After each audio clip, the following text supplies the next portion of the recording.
Tavo kūnas niekada tavęs nebaudžia, jis tik reaguoja. Tarkim, emocinis valgymas – tai reakcija į neišgirstus jausmus. Kas yra pilvo riebaliukai? Tai reakcija į lėtinį stresą, o nuovargis – reakcija į perdegimą. O nuolatinis alkis, kas tai yra?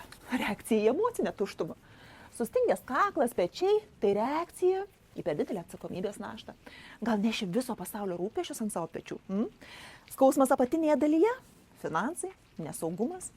Virškinimo problemos – tai reakcija, kad kažko nepakeli, kažko nevirškini. Ko? Tam tikro žmogaus, situacijos? Klausimas tau. Odos bėrimai – reakcija į slopinamą pyktį ar vidinį konfliktą. Oda apskritai kalba apie tai, kad aš nepriimu kažko iš išorės. Skausmas kojose – reakcija į baimę žengti į priekį, nes kojose tavo judėjimas. Ir kai bijai pokyčių, kai bijai sprendimų, kai bijai savo kūno, tada jis tave stabdo. Ir skausmas kūne tai nereiškia, kad tu esi bloga mergaitė. Tikrai ne.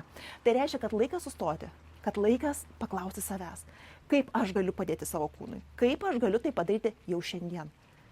Ir šis klausimo turėtų pakakti, kad atsivertų tikrieji pokyčiai. Nori gauti išplėstinį kūno emocijų žemėlapį? Nemokamai.